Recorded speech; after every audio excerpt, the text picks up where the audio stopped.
And we are back for round 2 with Rick Weiler on how to hunt elk. How you doing, buddy? Good. How you doing, JP? Thanks for having me back. Well, thank you for coming back. You know, I got great feedback on the first episode. I screenshot a couple things and sent them out. I had one of my buddies reach out and say he's been listening to a lot of podcasts and he was thoroughly impressed. I was very, it's a great feeling when you hear that. So you did an awesome job last time. You have so much elk information. You and I were talking, and I know you got a lot more questions. I got a lot more questions, and I know you got a lot more information. So we thought, well, why would we not do part 2? What the heck? Yeah, I absolutely. Especially with the hunt coming right up, we need to get guys ready to go hunting for sure. Well, I'm ready. I don't know, but I'm not ready. I'm in shape and I've been shooting every day, but my hunting stuff is from one end of my house to the other. I leave in 14 days for my first hunt. Oh, you're right around the corner. I'm right around the corner, going to August for Pine Valley archery deer hunt in Utah. Excellent. Mule deer, obviously. Yeah. Yeah. So I'm excited for it. I'm dialed out to 90 yards. I put 3 of them in the little square the other day. All I need is a deer close, baby. No, I don't want to shoot a deer at 90 yards, obviously. I want to shoot a deer at 20 yards, but sure. You shoot far, then one of my buddies always said, if you can be a great long range shooter, you are an incredible short range killer. Yeah. And JP, it goes into the guns too. It is absolutely amazing what the equipment is doing these days. Think about when we started, especially 25 years ago, did you ever think shooting 90 yards with a bow? Oh, I could barely shoot 9 yards with a bow when I started. Yeah. And I look now to when we used to shoot 300 yards with our guns was absolutely mind blowing. You never thought you would shoot that far. Now, my youngest son, the last deer he killed was at 660 yards, and it was like nothing to him. And the thing is now it's just a number. To you and me and you, it's oh my gosh, that's far. But I take my kid with, he gets a custom rifle. He doesn't have it; it's mine. To him, 660 is just a number. To the new guys coming up, because the equipment is so good, 90 is just a number. It's not like it's not an unbreakable barrier like we used to have in the back of our heads. It's pretty amazing what's coming out. You're right. That's a really good point. As far as to you and I still think, my goodness, I got to sneak into 300 or closer. Of course, even where I grew up, Rick, honestly, you didn't even shoot deer at 100 yards with a gun. I mean, everything was close because you're hunting, timber. But my friend, I tell the story all the time. My first time out here, Nick had said to me, he said, my son drew a Cougar tag. He's like, well, what kind of rifles he got? I'm like, I just went and bought him a 243. I went to Walmart and bought 2 youth model 243. I bought 4 guns all at once because they had them mismarked, and I got great deals on all of them. And he goes, hey, go ahead and just leave that at home. And I'm like, what are you talking about? He goes, nah, we'll use something different. And I've learned my lesson out here, but it's the same. The hunter today is better. They're better hunters. And I would really encourage anybody, as we're saying that, work on your hunting skills and your woodsmanship skills. Don't just rely because the equipment can shoot farther. Ultimately, you want to be the best hunter you can be, the best tracker you can be, the best spotter you can be, the best stalker you could be, and not have to I don't want to make a 80-yard shot on a deer. I want to make a 60 yard shot on a deer. So don't let equipment fool you and think that you can just be a lousy hunter and just shoot far, because it's not that way. Well, you're exactly right. I mean, right now, the hunter is the weakest chain in the link. Yeah. All the equipment will outperform us. And that's even gives you more reason why you have to practice. You got to go out and shoot more. Because the equipment will do it. It's us, if we don't do our job, don't work hard at it, don't do our stuff in the back end, that's where it'll fail. That's a good point. We are the weakest link in the whole chain. Yeah, the hunter. So we're right around the corner. Some elk season starts September 1st. I know here in Arizona, you guys are starting the 15th. Is that when you guys are up? We start a little earlier. I think it's like the 12th or the 13th. I got to see what Friday it is. I'm so busy at work right now trying to catch shifts and all that. But yeah, it's every year Arizona starts a couple days earlier, and then it like next year it'll reset and we'll be like the 16th, 17th. So I think we're like the 12th, 13th this year. Did we talk about last episode? Did we talk about full moon and the fall equinox? We did. Yeah. Hmm. Okay. I was going to say, I know they're lined up perfectly from like the 15th to the 23rd, somewhere around in there this year. And so, man, it's going to be a circus by you guys. I hope so. And what's funny is I got a lot of actual feedback on that of when do bulls go to rut? Is it the equinox? Is it the first frozen morning? There's Did you say a it's the moment? million different things. Did you say they go into Yeah. rut the moment that tag comes into is legal until the last day it's not legal anymore? And I Yeah. don't care anything in between. It's just game on. It's game on. And you just never know. Like I tell guys, you never know when they're going to go. But it's funny because we actually have a gal at work who used to work for Game and Fish. She was a biologist. And she says, they've always tried to figure out that rut cycle or when it starts, but the cows seem to drop or the calves seem to drop at about the same time every year. So there's a magical day. I just don't know what day it is. Don't know, With but all the you elk hunt hunting them I've all. done. That's why you hunt Yeah, them all. exactly. Yeah. You know So, what? It does go back to, of course, if you're blessed with the time and the resources and all that to time it perfectly, of course you'd want to time it in there. But for some people, they don't have that. They got 1 week off work and they get to come yep. that time. And it's kind of like the whitetail rut back in Wisconsin. People, some people say, well, I'm only going to go on these days. I'm like, I'm going every day. My wife will let me go. And it's not a downpour because I Yeah. just have such a fear of loss. We talk about the elk when they rut or the deer when they rut. Let's talk about the hunter when they rut. Like I'm in rut and I'm not mean that from a get your mind out of the gutter standpoint. I'm like, Yeah. my mind is, I'm a putty brain most days because that's all I'm thinking about is hunting. My wife will say something to me and she'll be like, roll her eyes like, what are you thinking about? I'm like, deer, elk, bows, Yeah. equipment, all that stuff. So That's it. let's get to some questions, man. We got a lot of them. I'm really excited for the questions that came through. I kind of just shared them with you a little bit before we jumped on, or as we jumped on. Mhm. And these are going to be good. Do you want to talk about the rut cycles quick? Sure. Yeah. Why Yeah. don't you start with that? So yeah, and I'll break it down kind of the way the hunt, like when we start hunting. We kind of talked a little bit about the last when the bulls start getting more testosterone, usually first week in September and stuff like that. So let's just put it into how we would hunt. Like if we were going to go hunting, JP, opening day. Usually it's early in the rut, and if you have any listeners from New Mexico, they're starting their hunt. They do a September 1st to like the 14th, and then the 14th, they do two separate hunts. So they're really going to have an early, if you get the 1st to the 14th, you're getting that lot of pre-rut. And just like any other animal, they're pre-rut. They're just starting to get into things, starting to break out. Usually your bulls all summer long will be bachelored up, 2-3 of your mature bulls. Well, they'll start breaking up, start moving out of the big holes and canyons where they've lived all summer, most of the winter. And they're going to start just searching, start hitting tanks, start wallowing. And, it's just that build up. Mother Nature's taking over, that testosterone's building. They're starting to rub trees. You're starting to get to see those early signs of where your rutting grounds are going to be, where your trees are really kind of starting to get torn up. You're going to start hearing them bugle at night. Um, it's a different kind of bugle. It's just, I'm supposed to be doing this. I'm not really sure why kind of bugle. And then as it progresses towards that end of that month, that's when you start to see what we would typically see. Everybody's seen on videos, them chasing cows, this and that. The one thing I want to tell your listeners is it's like that September 11th to maybe the 20th, you're going to have really great days, and then you're going to have really slow days. Were you freezing up a little, JP? You still got me, buddy? Yeah, I still have you. The video's freezing a little bit, but your sound's coming through, Okay. buddy. Yep. That's why I just moved. Yeah. So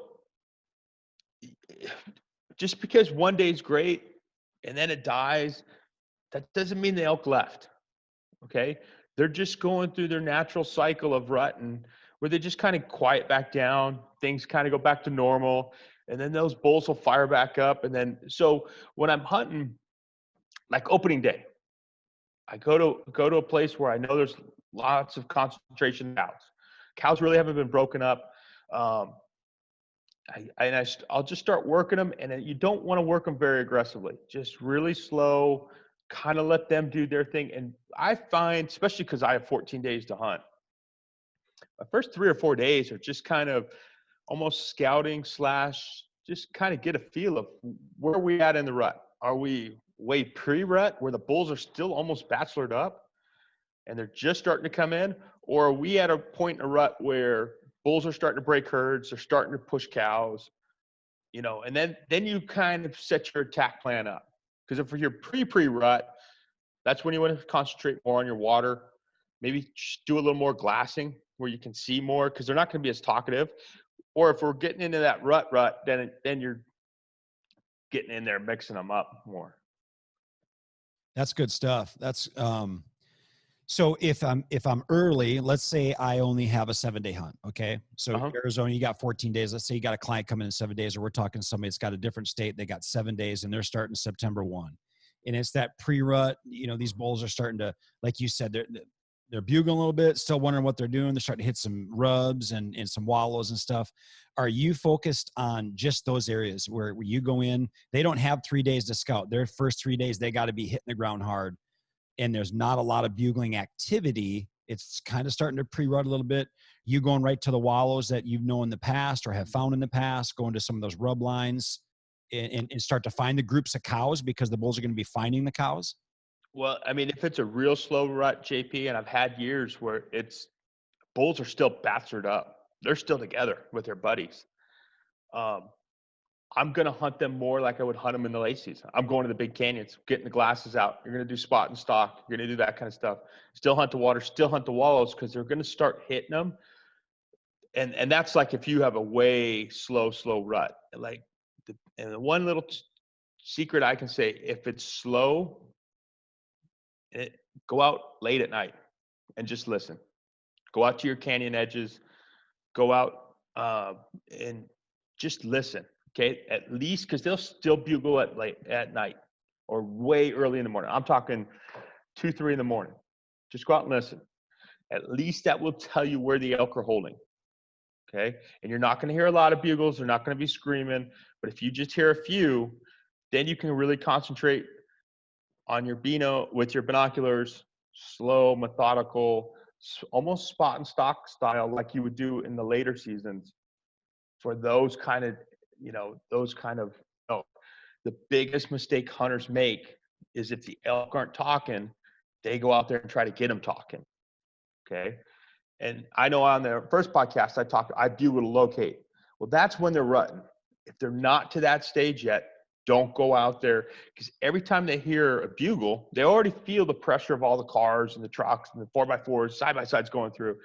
Every time you bugle, you're putting them on more and more alert, and you're kind of almost educating them where you're coming from. So that's why I say if it's slow, I mean, there'll be times I'm out, get up early, 2 in the morning. I'm out. I go out and do my checking area where I'm going to go hunt, let my client sleep or my buddy, whoever I'm hunting with, figure out where my elk are, and then I'll go in there and work that area. And this is on a super, super slow, like dead bugling during the day hunt. So. Well, what you're saying there is, when you're on a hunt, let's say you're not doing a guided hunt, and you don't have a guide out there at 2:30 a.m. You're snuggled up in your sleeping bag, getting some restful sleep. Little do you know your guide's out there, no sleep. Wonder why he's chugging coffee all morning long and energy drinks, because he's been up all night trying to find some elk for you. But don't get too comfortable if you don't have elk bugling. Got to get out there. I bet a lot of people don't do that. I mean, I would never think to do that. I wouldn't. I'm thinking I just got to get as much sleep as I can because I got to pound ground tomorrow. Yeah, and that's I've had and out of all my years, JP, I've had to do it probably 2, 3 times where you're really struggling, and you got to do the 2 a.m. run and all that. But it turns out pretty successful, because the flip side is, because they are pre-rut, they're not really searching yet. They're not really, because if they were, they'd be bugling, right? We'd find them because they're moving, they're breaking cows up. They're going to be in that area. So if I know they're in this little draw, or I know this canyon, they're in this canyon, I can go out there with my binoculars and then formulate a game plan of trying to kill them. Is it easy? No. But What else? Like you said, JP, you only have 7 days. What are you going to do? Sit in camp, look at the fire? No, go out and make something happen. Right. So I got a lot of questions that came in, and I didn't put them in any order to try to get any kind of flow. So I'm going to jump to this one here because it kind of speaks to what you were talking about.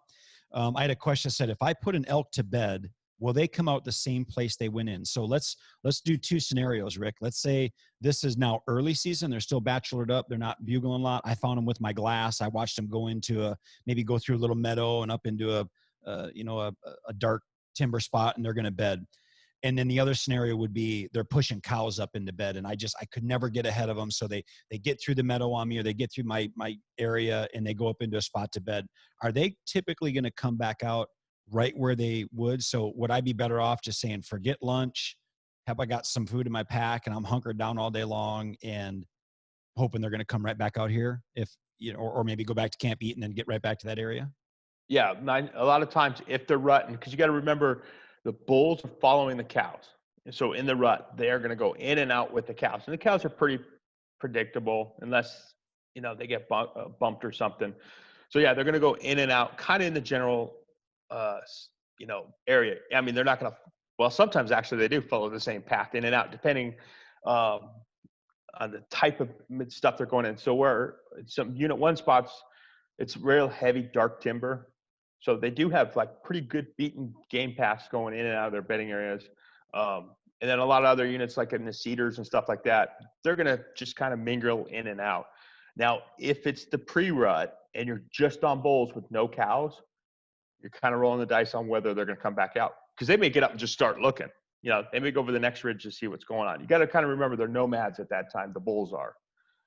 But yeah, if he's cowed up and he's staying with them, they'll usually come with in and out the same areas. So another question I had on that, can you successfully hunt bedded areas during the day? So let's talk about if those bulls were still early again, and Mm-hmm. these are the people that are going to get this early. Middle of the season, you're not going to get this too much, but they're still bachelored up, and they go into that area, and you're rolling dice. You don't know where they're going to come out. Can you successfully hunt a bedding area during the day? Can you stalk your way in there? Absolutely, especially if it's pre-hunt, JP, because those bulls are by themselves, right? You got to think when we're hunting a rut hunt. What's our biggest problem with the rut hunt? There's too many cows, right? That's what gets us every time. Now that you just have two bulls laying there under a tree, three bulls or a bull by himself because he's not cowed up and he's on his bed, you absolutely. It's actually, I don't want to say it's easier, but you have a chance. You actually have a very good chance. The biggest thing I want you to, tell you and your listeners is you got to mind the wind though. Okay. He's going to be laying in a canyon. So one of those things I do is I find the bull, especially if I'm glassing them. I look at the bottom of the canyon, look at the grass, see what it's doing. I look at the top, see what it's doing, and I try to find what the grass is doing with him. And I'm talking wind-wise, which way is laying. Because as you come down, especially on those canyon faces that are getting sun, you'll start getting an upward drafted wind. And as you get to the bottom, that wind may shift east to west, north to south, or whatever. And as you come on the face he's on, who knows what it's doing. And that's the kind of stuff you really need to pay attention to, because if you get halfway down and you got a swirl in the bottom, he'll smell you and he'll be gone.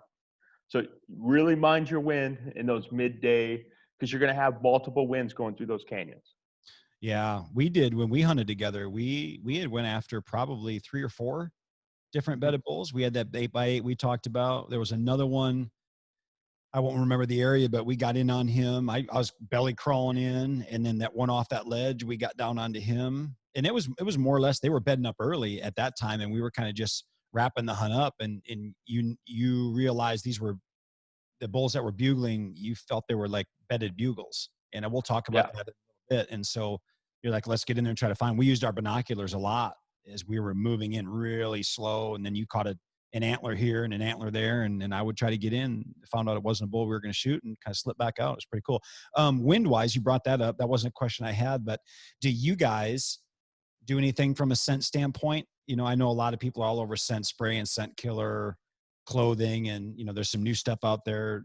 There's always something new in the hunting industry. I mean, there's no shortage of things, gimmicks we can buy. But what's your theory on it? Okay, scent. I know the scent blocker clothing has always been big and all that. I hunt elk in the most comfortable camouflage I can buy and afford. The reason being is it's got to be quiet and you got to be able to move in it. And I'm talking like kneeling, getting up, side to side, quick little movements, or slow, moving slow without it making noise, or you feeling restricted. Um, I don't use any of the scent blocker stuff, as in the charcoal type suits and all that I've seen. I will tell you there is one product though.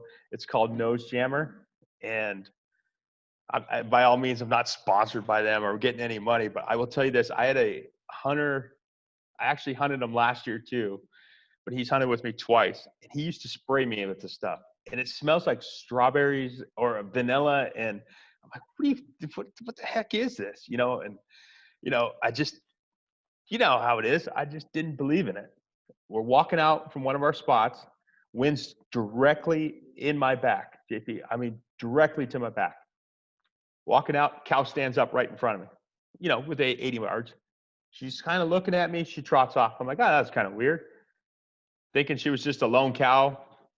We start walking again. 6 more cows stand up. She bolts in front of me. Then a bull stands up. They were directly downwind from me. And I'm like, well, maybe there's something to this stuff. Now I buy it by a case at a time and spray myself with it. And here's the deal. Does it make it so they can't smell you? No, they smelled me. But I had a second there where she stood up and looked, and she got confused, and so did all the other ones. That may be the second you need. If you're working in, you're finally going to get a shot, and a little wind comes to your back, or you get those little swirly winds where before they would smell you and be gone. That may give you that 2 extra seconds to get that shot off. Where if you have that, and it's called Nose Jammer. I saw it work. I like it. I buy it by the case now. Well, I'm not sponsored by Nose Jammer either. But I have a Nose Jammer story. I'll bring it elk hunting this year. So my one friend is friends with the guy that developed it. So, he was always telling me, you got to use Nose Jammer. And I'm like, it's a gimmick. And my buddy hunts all over the world, and he shoots a lot of big whitetail. He hunts animals all over. And he's like, you just got to give it a try. Well, I was in Missouri. So I have two funny stories when it comes to scent. One will transfer well into elk hunting. Nose Jammer, I think, would be well for elk hunting. Although this other tactic could work well too. So I've used Nose Jammer. I used it in Missouri a couple years ago, whitetail hunting in a tree stand. You're literally whitetail. If the wind is wrong, you might as well not even sit there. And I had a doe below. And I'm like, well, that's over. And I'm like, dang it, this is such a great night. She's directly downwind. I had sprayed with some Nose Jammer. So guess what I did? I pulled my Nose Jammer out of my backpack, no lie. And I'm just squirting. I'm just giving it a little because it's an aerosol can. And it's going literally right towards her. I can't see her. She's directly downwind to me. And I'm not lying to you, Rick. 5 minutes later, she come walking up out of there. Now, she was on alert because she knew something wasn't quite right. But 10 times out of 10, if I didn't do that or I didn't have that on, I had other instances. Well, listen to this. You might find this funny. I don't know if you've ever heard of this. So I go back to Missouri 2 years ago, and I'm hunting a friend of mine's property. He has got the greatest whitetail property in the world. I mean, in the world. And we're talking Midwest whitetails. And I told him, I brought some Nose Jammer. He goes, you ain't using Nose Jammer. He goes, you're going to smoke. And I'm like, I don't smoke, buddy. His name's Dennis. I'm like, I don't smoke. He goes, no, with a puffer. So you use a bee puffer, them little tin cans. They were put birch bark in there, lighting it on fire, and then you'd smoke. Rick, I'm telling you, I was covered in deer every single day. I mean, every single day. And not one deer in those 7 days I hunted, not one single deer smelt me, blew, alarmed, or anything. It blew my mind. Now, I didn't like the smell. I'm on the airplane flying back home, and I smell like an old logger that's sitting in a log cabin and smoked cigarettes his whole life, but it was bad. But I may bring that this year to Wyoming. I might do that, and you just let it burn, smoke, and then you just puff it on yourself all over. It neutralizes everything on your face. It was incredible. Well, what's funny, JP, is that there used to be the old tale of always standing in front of the campfire, because smoke is a more natural smell to those animals because they deal with wildfires, stuff like that, than actual human scent. So I remember guys in the old days, stand in front of the campfire, Yeah, there must be something to it. So Well, no nose jammers and smoke. We got it. oh, my dad always used to say he smoked cigarettes, and he'd always say, he goes, "Man, them deer never smell me." They don't know the difference between a cigarette smoke or a fireplace, because back in the Midwest, your fireplace is going all the time. I'm like, yeah, I don't want to kill myself trying to shoot a deer, though, Dad. Smoking all. Yeah. Yeah, exactly. All right, so we talked a little bit about that. Um, let's go, because this is kind of in the same category. Active or inactive wallows. How do I know if I find a wallow? I mean, obviously I can tell if it's being used, but will they use the same wallows year in and year out? Kind of talk about wallows and how you'd hunt them or how you'd scout them type thing. Yeah. So bulls, I found that certain places bulls like to wallow, and they'll kind of hit the same ones over and over. And I don't know if it's because they like the same wallow or it's the type of mud they like. They like this dark, nasty, sticky mud for some reason to lay into. Um, Wallows are, if you have a bull in the area, he's going to hit his same wallow, especially if his cows are kind of in that same routine. So basically, they'll just lay in it when they come past it. So if that cow's kind of doing the, food, bed, water routine, he'll keep hitting the same wallow over and over because he's going to walk past it. The key to wallows, and it's kind of a lost art, just like tanks, guys reading tanks, because everybody uses cameras now, right? Um, which are okay, but I don't like the hassle of cameras getting stolen, all that yakety yak in Arizona. So to read a wallow is first thing I look at, is the mud dry around it or is it still kind of wet? If it's still kind of wet, he's hit it recently. The other thing you can look at is their hair in the wallow. If and not, I mean, there's actual elk hair in it, or if there's the imprint of the hair is still in the wallow, which is definitely a fresher wallow. The best case scenario, if you know it's a real fresh wallow, is when the bulls wallow, they'll wallow it. They get up, they pee in it. They're nasty bulls. And they get back in and lay in it. Well, as they do that, to get the oils off their skin and stuff like that, and it lays into the wallow.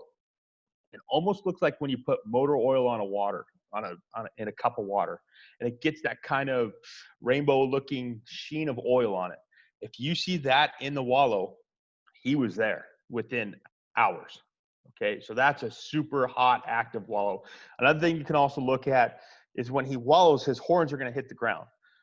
It gives you a pretty good idea how big of a bull it is. Because if you have scrape marks from his horns 40, 50 inches away, kind of gives you an idea what kind of bull's coming through. So yeah, wallows can be very, very good. The only problem with wallows is for some reason they move, that wallow will dry up and then it won't be hit anymore. But I definitely have wallows that I hit, go check every single year, because that same bull will come through every year. And a lot of it's on that migration point where they're coming up out of those canyons to go to the big flats where the big cows are. They're going to start getting warm because of testosterone. They'll start wallowing. And it's a good way just to figure out what kind of bull's in there. And it's a great way to kill them, especially in the afternoon. They'll really hit the wallows hard. I was going to ask you that. When are you going to sit those? Like, would you sit those like you would a water, like somebody would think a water tank? I mean, because they're going to drink out of that wallow as well, aren't they? Yeah, I mean, there's two kinds of wallows. There's usually majority of the wallows are right on tanks, right? Because in your drier units, that's where the water and the mud is. So they'll wallow on the tank. Now in 1 and 27, things like that, where it's so much water, they'll waddle in the bottom of just little depressions and stuff where it's kind of boggy and soft. So there's that kind of wallow where it's just a wallow because they're drinking somewhere else and they're just coming out there to wallow, and that's usually closer to a food source. There's plenty of areas like in big meadows that just hold water in the bottoms, just little depressions, and they'll wallow in those. The problem with those is they're out in the open, so it's harder to of course shoot on those. But yeah, I hunt them just like I would a water source. Pick your wind right to set up a good little blind, and then just kind of wait. Those are great afternoon hunts. And then let's go back to like setting up your hunt. Morning hunts are fun to chase bugles, right? Because you come out and they're starting to be, when you step out of the truck, they're bugling. So the chase is on right away, and you can chase them to the point where they go to sleep. The afternoon hunt, on the other hand, starts out slow, right? You go out there and you got to sit and wait for kind of things to happen. So you're kind of burning time, hunting time, because you're waiting for them to start. So why not start at a wallow? Why not start at a water source? So at least you have a chance. At least you're in the hunt while you wait. And then as things start firing off, you can break off and chase, or you can wait and see what happens. And so same things with wallows. I'll start at the wallows, and then you'll start hearing them coming around, bugling around you. And if it sounds like they're coming to the wallow, I'll just hold up, let them come to me. And then I have the ambush on them. But if they don't sound like they're going, then I chase them off. But at least you're hunting, because a lot of times, especially in water, the bulls will walk in quiet. They won't say a peep. They'll just come in. That's a good tip right there. Start the afternoons on a wallow and give yourself up your odds a little bit, and then go from there. Yeah. So you're bugling and moving away, get after them, or they may be coming in. How to hunt call shy bulls, what to do and how to hunt call shy bulls. I don't think anybody's ever ran into a call shy bull. Oh no, they just all scream all day long. Look at all the videos. The videos, one little mew and they come flying in. That's what elk hunting was going to be like when I started. Yeah. So 90% of the bulls are call shy bulls, especially in Arizona. The reason being is they've been hunted, and everybody's got the hoochie mama. Everybody's got the calls. Everybody's calling at them. They're just smart. Okay. The other thing too with Arizona is Game and Fish puts the cow hunters with the bull hunters at the same time. So you have 500 guys or 500 hunters in hunting with you. So everybody's calling. And then they bring, because it's so hard to get tags, 7 or 8 guys with them to come help, and they're all calling. So yeah, every bull becomes call shy. My number one tip on call shy bulls: put your call away and just listen.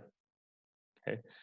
So these bulls may only bugle once every 20 minutes. So just let them bugle once every 20 minutes and just slowly figure them out. Got to let them do the talking. Because if you shut up, they'll start talking. And like I said, it's not going to be screaming. It's going to be a little bugle once every 20, 30 minutes, and just slowly figure out where they're going. Or if you can just slowly work in on them, you can get a shot on them. But you gotta leave them alone. And that's the thing. You just got to think there's 500 people out there tooting their horn at them, and they just shut up. So in that situation, I still want to hunt, and I got bulls that are call shy, so they're not making any noise. Am I now just looking for glassable points and trying to find them somewhere? Am I just going to what's your tactic then? If it's real call shy and you got a hunter that wants to get in on bulls somehow, what are you going to do to find bulls? Well, I mean, I guess the difference is, are they call shy or are they quiet? Because call shy to me is we're trying to call them in, they won't come in. They'll still talk, but they won't come in. That's what I would consider call shy, and that's where I'm saying let them do the talking. You just do the sneaking and the walking, and try to find the water and let them educate you to the game that they're in. Where are they going to bed? Where are they coming out? Stuff like that, where you can pinch them, you can squeeze them and pinch them. Where what you're kind of talking about is they're not talking at all. If they're not talking at all, yeah, then I'm hunting like a spot and stock style hunt, and definitely no calls. Because if no one else is talking and all of a sudden you start talking, they know it's not right. I mean, they haven't heard a bugle in 2 days, and all of a sudden there's 15 bugles in one area.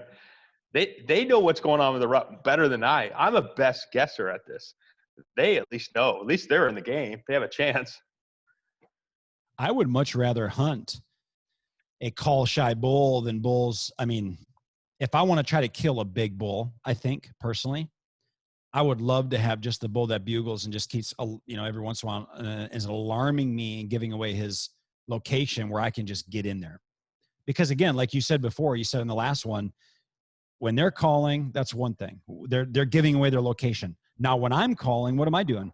I'm giving away my location. Mm-hmm. I'd rather let them give away their location and me just work in to get into them and then make my move from there, and just feel like let them do their thing and be preoccupied with some cows and some other bulls. And I just want to be the predator and sneak in there and thump them. Yeah, you're absolutely right. That's how I feel. Yeah, you're absolutely right, JP. I mean, that's and like I said on the first one, when you get into big bulls, that's the way you're going to do it. And problem is, they've heard every call, they know every call. It's just anytime you really put too much pressure on the calls on them, you're just alerting them where you are. And I've literally watched them just leave the area, never say another peep, on one person's call. You know, I'm working bulls. Some hunters come in because they were pretty vocal. They start calling. It was like a light switch. All the cows shut up, all the bulls shut up, and they walked in a straight line to a canyon. And those guys were thinking they had the best hunt going on. You know, heard 3-4 bulls screaming. I was right in the middle trying to, you know, get a shot off, and then all of a sudden it just like a light switch. So calling is important. There is a time, but you got to know the time. Well, you know, and I say that I'd rather have just a bull that calls and I don't call back, but there is nothing like having a rut frenzy where elk are bugling. There's nothing like having a bull coming in bugling. I mean, it's, you watch it on the TV shows and the YouTube and all the DVDs, because that's what gets us so excited. And I mean, when you hear a bugle up close, it blows your hair back, and it's like, do I want to run? Do I want to shoot? Do I want to stand my ground? What do you want to do? I mean, it's just, it's a very dinosaur type sound when they get close to you. So of course that's ultra exciting. But Yeah. I just think I mean, in my experience and knowing you guys and some other great elk hunters, just their experiences. And when I hunted Nevada, when I contacted the outfitter I was going to use, Greg Krogh, he said, well, and I asked him this, I said, well, season starts August 25th. He goes, well, I would come August 25th if I were you. I'm like, well, what do you do? You just going to put me on water? Am I just going to sit on water? And he said, no, we don't really kill any of our bulls on water.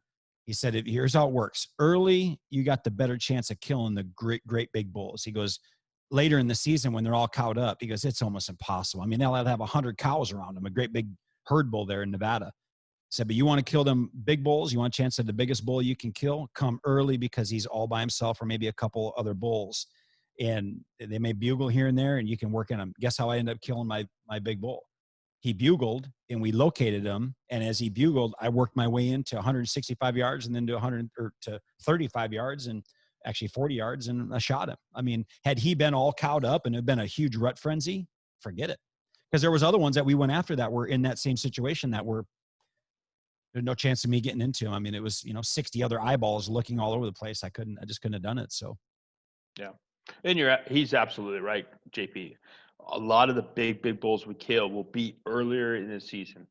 And what happens is they come up and start searching for cows, and they're by themselves. And you got them, right? As soon as they catch cows, that's it. It's over, because now they have a defense system around them, like all the cows. So that's why everybody wants to hunt the last couple weeks of the season, because that's the best, absolutely, elk hunting wise, rut wise. But sometimes those first couple of days, when that bull goes out and searches, he's all by himself and he's got one thing on his mind and he's looking. So. And if you come to Arizona, you just got to realize that if you want to kill the big bulls, you got to let the 320, 330 bulls go. And I know that just sounds like not realistic, but it is the absolute truth. Having hunted here and hunting other places, you go to another state, you don't let a 330 bull go. You shoot that bull the moment it gives you a chance. Here, you want to kill the bigger bulls, you have to let go. The majority of the bulls that you put me in on were 320, 325. I mean, every bull was like that. I'm like, that's just a gigantic bull to somebody that's never killed a bull. And so if you want to kill the bigger ones, you also have to be willing to let those ones go, especially when they come and bugle and you think this is like a TV show and you got a shot at it. It hurts to let them go, man. It hurts. Yeah, it does, JP. But do you remember on Sunday I gave you the talk? Do you remember the talk in the truck at day 10? I always do the day 10 talk of, hey, we had a great hunt. The birds and the bees talk? No, not that guy. That we could do the elk, bird, and the bees. At day 10, I always give my hunter the talk of, because the rut's getting good. You're in and out of elk, and you're just like, this is unbelievable. I don't ever want it to end. But at day 10, they get the talk of, we've had great hunting. Now, if you want to kill an elk, you got to start shooting. Because I killed him on day 10. Yeah, because I've had this happen 1,000 times where all of a sudden now it's day 13 and we're out of days. And the guy's like, well, I want to go home with an elk. I'm like, well, we're still hunting with the bow. You know what I mean? Things for archery have to line up perfectly to get that shot off. And it's not every day. I mean, we may have close encounters, but to shoot archery, it still takes that magical moment when everything happens correctly. And I always tell all my hunters, have a great day, great hunting for the first week. Let's play, let's go. The second couple of days, we'll start getting serious about, what we want to really kill. And then the last 4 days, if you want to kill up, you just got to shoot one you like. Because I had a guy that held out. I actually took over for one of the other guys because he had to go home and he had to go back to work. So I took him for like the last day and a half. And he passed a legitimate 380-inch bull. It was an absolute monster. It was one of those bulls that had just come out of a canyon to go search for cows. He was all by himself walking through a meadow. And they wanted to blow the cow call at him and yada, yada, yada. He didn't even turn his head. He just kept walking. He could have killed him at like 70 yards. And this guy had the equipment to do it. Fast forward, I went out. My hunter got done, so I jumped over and helped. We let a 350, maybe probably pushing close to 360, just a gorgeous bull. One of those where his whales kick down and way out. I mean, just a bull you dream of having on your wall. I mean, one of the most beautiful bulls I've ever seen. We let him go at 45 yards.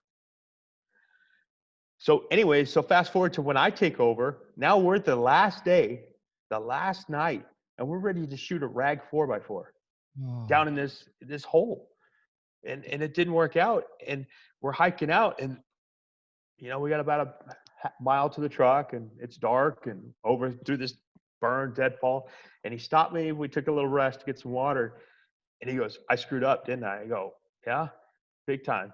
And he was depressed. Yeah. I mean, and because that's the thing.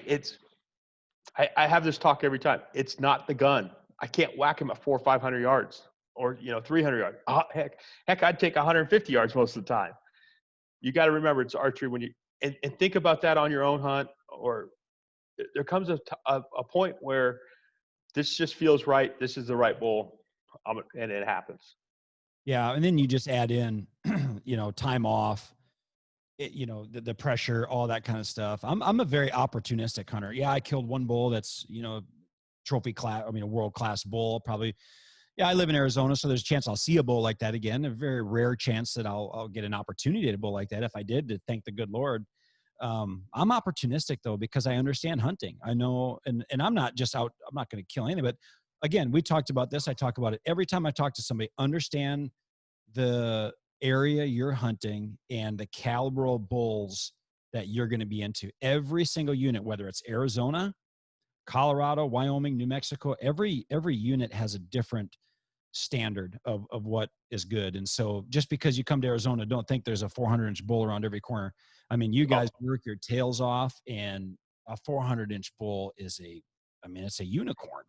Mm-hmm. You guys have put some on the ground, and it happens every year in Arizona, multiple bulls. But I mean, some of the bulls, a 350-inch bull is a giant. Yeah. We just, so anyway, okay. So I got a couple more on elk, and then we'll get into some, obviously I want to get into some equipment type stuff and all those kind of things. I wanted to just say shot placement. I want to talk to you about that. So I felt like it'd be a good spot now, but let's do this one instead. A bull bugles, but he's bugling and you feel him coming in. This is the number one question we had with all turkey hunters as well when we do turkey hunting podcasts.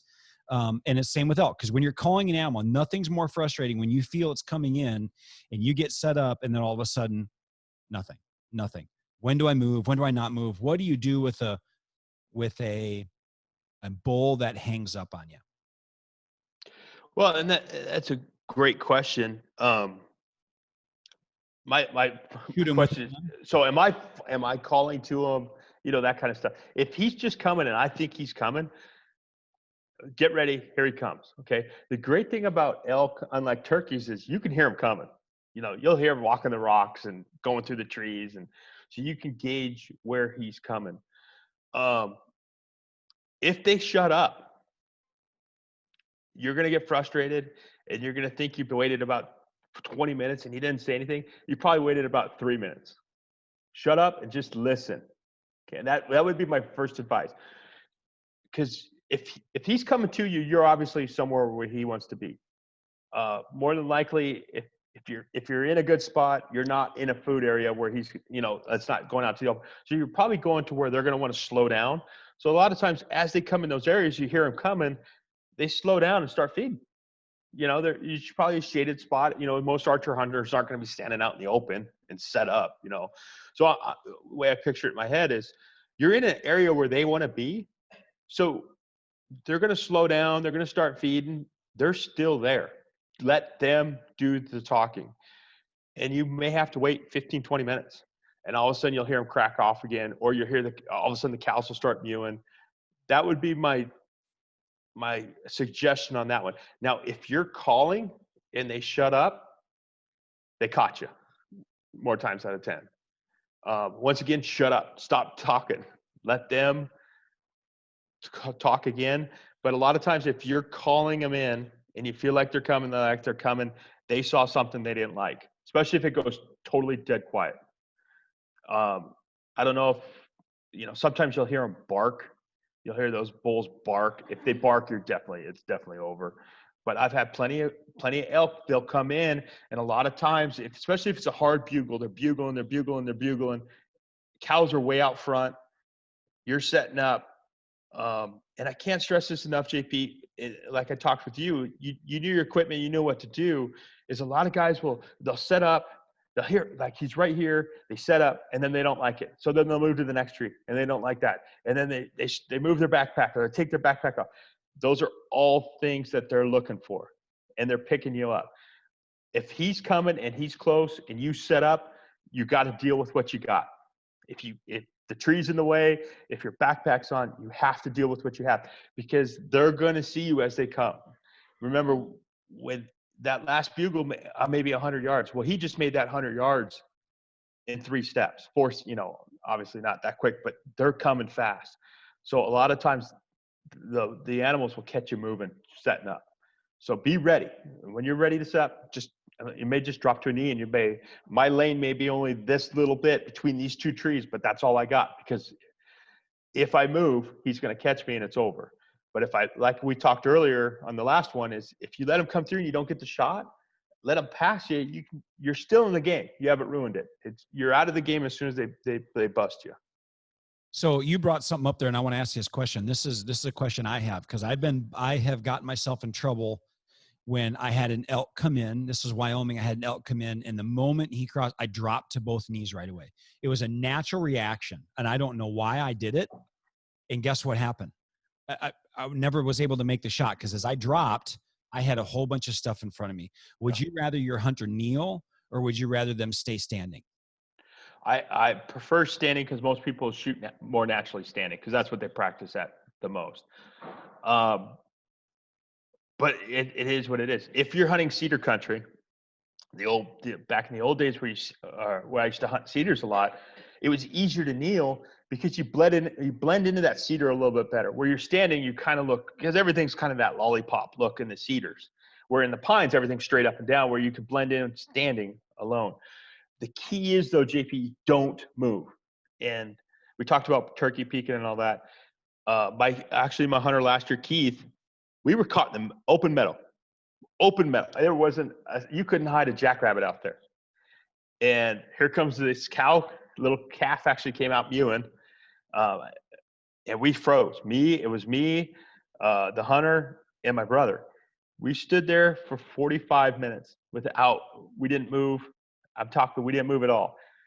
At the end of that 45 minutes, we shot at a bull. The whole herd just came out, started feeding around us, and the bull started working the cows, and we shot at him. He happened to hit there was a dead log laying there, and he nicked with that arrow the only stick in that whole 2-acre meadow. When it's not it's not meant to be. It's just not meant to be. But the key is, JP, is here you think it's over. They got me. They busted me. But we didn't move. And they came out. We had cows. You could hear them breathing and chewing their cud, within 10 yards of us. And you don't move. It's the movement that kills you. All the other stuff you can get around. Just don't move. So talking about camo, I got that wrote down. Some people ask, what's the best camo? Because everybody's into, got to have the best camo. Got to wear Kuiu, Sitka. Got to wear. uh, everything, all the mossy oak, real tree, whatever. Have you found any difference whatsoever in camo? No, it's all good. I mean, it's come leaps and bounds. One of the best elk hunters I ever knew was his name is Jerry Borelli. He kind of taught me a lot of things about elk hunting. We used to hunt for hunt of a lifetime with the kids. Um, he used to wear brown Carhartt pants and a tan shirt. And we'd ask him, "Why aren't you got camo?" He goes, "This is what elk look like. I'm trying to sound like an elk. This is what an elk look like." And he was one of the best elk callers I've ever seen in my life. It is funny, because of course part of hunting is how good you look. You got to Yeah, look good. Bow's got to look good. Camel's got to match to a T. Pack's got to match. Boots got to match.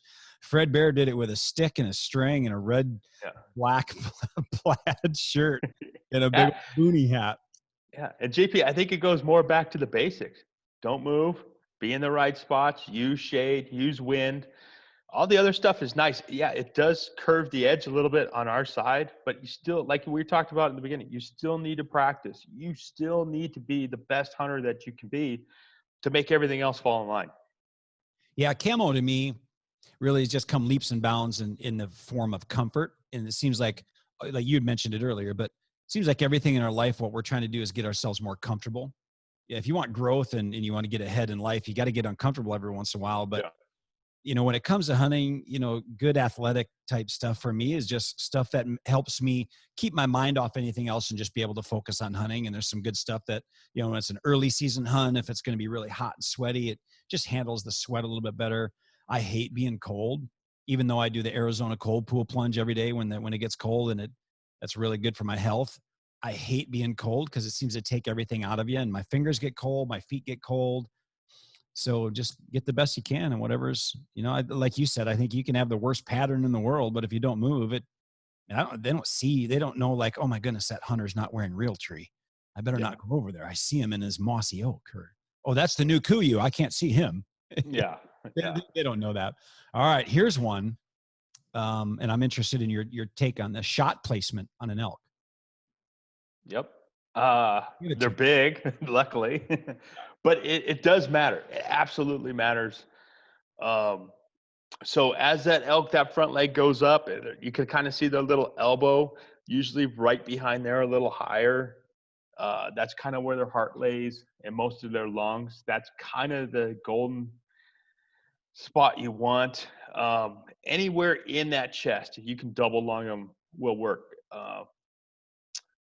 The key is just make a good shot. And if the best shot I like is when they take a step forward and expose that front uh, part of their chest, and you can get that arrow in them. Problem is they do have a very large scapula, and if you hit that, it will not go through. I don't care what kind of arrow you're shooting. I've had so many big bulls, I mean, break my heart, where it hits them and you hear it cracks like you just hit a tree, and that arrow falls right out. Um, Another good shot I like that some guys will argue with me is that looking dead on those elk. If you can put it right at their throat, right at the color change, and you put that arrow in it, it is absolutely devastating to them. It gets everything. It goes right through the top of the heart, goes through both lungs, and lodges through their liver. And a lot of times I'm pulling that broadhead out of their pelvis. It's unbelievably devastating, and they die. It's like turning a garden hose on. But that goes back to you have to put it right in that soft area of their chest, where if you go right or left, you're just going to put it in their shoulders, and you know it could be fatal, it could not, depending on the way it deflects in. But before I let my hunters shoot that, I watch them shoot it at camp. We do a lot of shooting, and then I'll start coaching them on certain shots like that. One thing I definitely want to say is, JP, is you gotta, after the shot goes off and you get the arrow in the bull, leave them alone. Let the arrow do its work. So many guys want to start looking. My rule is when I'm guiding, we go back and get lunch. We go get back and get breakfast. I mark the spot, put an arrow in the ground, flag it where our first drop of blood, and we leave. Because if not, you sit around, you start kicking dirt. It feels like an hour. It's only been 10 minutes, and you start walking in on them.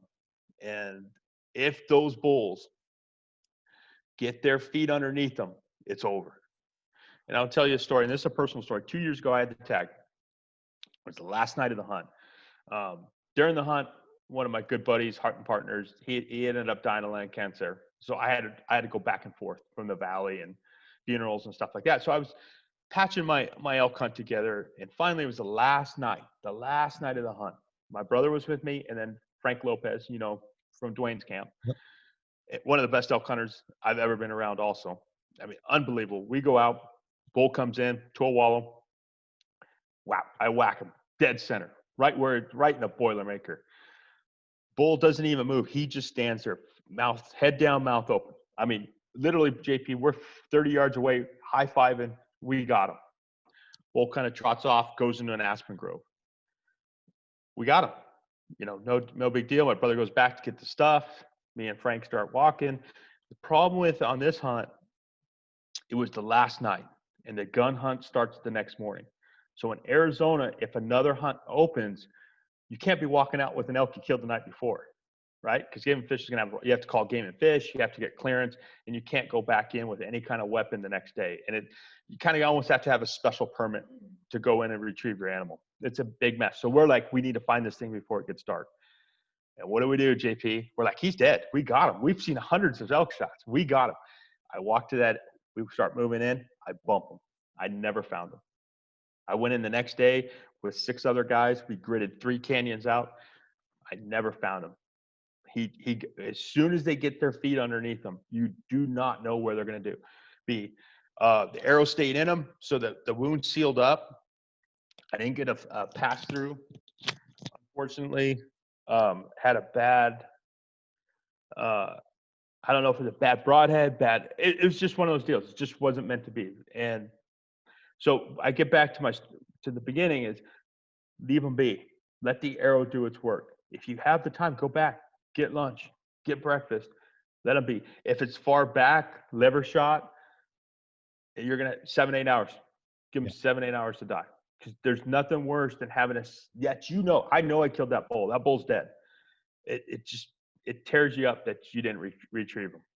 So yeah, it's probably one of the biggest mistakes made is just getting on them too early, like you said. Like, I love what you said. When you get their feet underneath them, it's over with. I went to a seminar that Randy Ulmer did, and for those people that don't know Randy Ulmer, hey, get out from underneath the rock. Probably one of the greatest archers in the world, one of the greatest one of the greatest killing machines God has created with a bow in his hand. And it's just amazing. And he was at the Pope and Young convention back in 2014. It was here in Phoenix, and I went and listened to him speak. And he said, guys will argue with him a little bit, which is funny to me, but I mean, everybody's got their own opinion, and that's just kind of how hunting is and everything else is. He likes to take, let's just envision with me here. You're looking at a broadside elk, and you have the back of the front leg. So the crease, we call it obviously, yes, dead center, up and down on the elk. You cut the elk in half from the belly to the back and go right to the middle. But he likes to come back from that crease about 5 inches. He might even have said 6 inches. I thought it was between 4 and 6 inches, because he wants to give himself the most room for error that he can. That way, if he shoots a little bit right, if he shoots 3 inches to the right, he's drilled it. If he shoots 3 inches to the left, he's double lunged it. If he shoots 3 inches to the 11 o'clock, he's double lunged it. He's literally trying to hit. A lot of guys try to go right tight to that crease. You see that in whitetail, like, I'm going to aim for the heart. Just like you said, man, you hit that big scapula bone, you hear that loud crack. I just watched a video, and a guy shot, I watched it quite a while ago when I got my new calls in, and a guy shot the elk as it was coming in. You seen the arrow hit it when they slowed it down slow motion. It hit the elk in that bone, and the arrow went right back in reverse and flew right back out of that elk. They ended up seeing the elk like 5 days later rutting cows. I mean, it just doesn't do anything to them. So giving yourself some room for error a little bit is tough, but you got to practice that. I mean, you can't just shoot spots all day long. If you're an archery hunter, shoot spot targets all day long and then go shoot at an elk because it's such a big area. You got to practice that on a 3D or at least some of those silhouette body, and get yourself to move off that crease a little bit. Because most guys, if you're shooting 3Ds, most of the 12 rings are right tight on the crease. They're not back a little bit. And I thought it was great advice. I thought it was, give yourself room for error. And that's what you said, if a guy can really dial it up and shoot incredible, and you get a bull close enough, and you take that shot right there at the front, man, that thing, I've seen those on videos of those elk just bleed out. Looks like a hose coming out of them and they Yeah. die early. But I thought that was good advice as well. Yeah, and I agree with 100% with Randy. Um, give yourself the best possible, because it's a 24-inch basically chest cavity, right? I mean, they're giant animals. Problem is, if you get too high, there's a dead space in there. We call it, we dead spaced them all the time, and they'll have that big hump, and guys lose the perspective of where everything is. So in that crease, like the little range of error is perfect. The other thing is, if you hit them high, JP, a lot of guys will start looking for blood too soon. Let the elk go lay down. And the other thing is that cavity's got to fill up with blood before they start dripping. So guys will go out and start looking for blood and say, "Oh, I don't find any blood," because they've only gone 40 yards. Well, when a bull jumps when he gets hit and takes 3 steps, he's gone 80 yards. So that blood may not drop to 100, 200 yards out, because that cavity's got to fill up. And that's another reason why. Let them lay down. Let them do their work, and you'll recover them. But watch where that bull goes. You got to kind of get your landmarks. Everybody's trying to watch horns, and oh my gosh, watch where he goes, because that's where you need to start picking up the blood trail. I've hit plenty of bulls that were super high, still killable bulls, and I'm not talking way up high, but high in the chest cavity, and I didn't find blood for hundreds of yards. And then all of a sudden, it's just like somebody poured a paint bucket out. But they have to fill up to that point. So you want them to slow down as soon as possible. As soon as they get hit, you want them to stop. I'll usually hit them with the bugle. Just sometimes it works, sometimes it doesn't. Sometimes they'll look back depending on what's going on. But usually, if you hit them good, they're on the run. But just watch where they go, give them time, and then work in and retrieve your animal. It's fine for them to lay for a couple hours. You want to retrieve the animal, and don't let them get their feet up underneath them. Are you a proponent of getting another arrow in them if you can? Shoot till they stop moving. Yep. Honestly, and I say that jokingly, but especially and the guns are the same way. When we're gun hunting, there's nothing worse, JP, than letting that thing get away, because it's going to die. And we as hunters, we want to do ethical killing, and we want to get our animal, because you put all this time and effort into it, you want to take it home. And yeah, if he can give you another shot, put another shot in. So Nick had said he learned this: get caught watching the game. It's a huge thing. I'm guilty of it, but if I could give anybody a tip, get good at when you make the shot.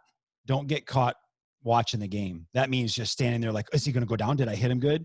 And you didn't put another arrow in. Like knock another arrow, shoot, follow through, knock another arrow instantly, because you never know.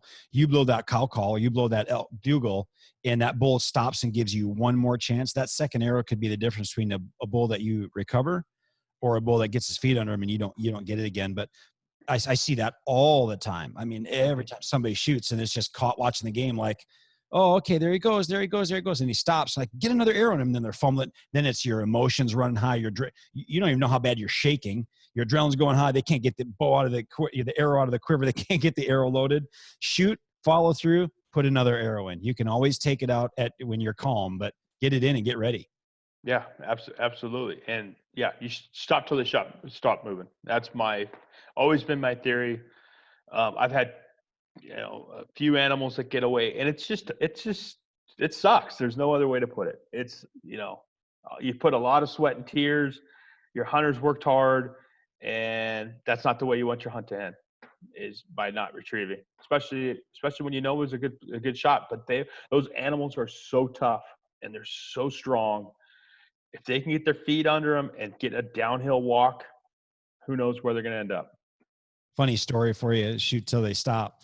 First bull I ever killed was Colorado, 2005. I'm with my dad, and we were on day 7 or 8. We'd moved units because it was an over-the-counter tag. We'd move units because the first unit was just a bust. We went from middle of Colorado all the way to northern Colorado. And so, I mean, we hadn't seen an elk. We hadn't heard an elk. So my dad and I go out and we just find some dark timber, and we go into it, deep into it. And we find this old logging road, actually not a bad logging road, kind of a newer logging road in this dark timber. It keeps going back into us. So let's just keep walking. Found all of a sudden we get to a spot, it's loaded with elk tracks. You could just smell the elk in there. So this is midday. So we backed out. We ate at the truck or whatever. And or maybe we went back and maybe we found that in the morning. I don't remember. Regardless, we went back to that evening, and I told my dad, so I'm just going to sit on this brush pile. It was like a big old brush pile from when they pushed the stuff out of the road. I'm like, I'm just going to sit there because I'm around all these elk crossings. And I'm sitting there, and next thing you know, I mean, it's just about, the golden hour, and here elk in front of me comes walking through quite a ways, and it comes out, and it was a cow, and it was bull or cow. When you have no other counter tag, it was either or. I was going to shoot the cow. I mean, I just wanted to shoot an elk, and she didn't give me a shot. She came out, and I ranged her, and I'm like, man, that's farther than I thought. Another cow came out. A little while later, a little raghorn 4-point, and I tried to get a shot, but it didn't stop.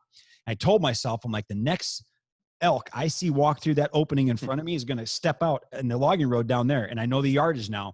And all of a sudden I see some antlers come through, and I'm like, oh yeah. So I draw back, and it steps out, and I did a little mew, and it stops broadside, and I release the arrow. Felt excellent.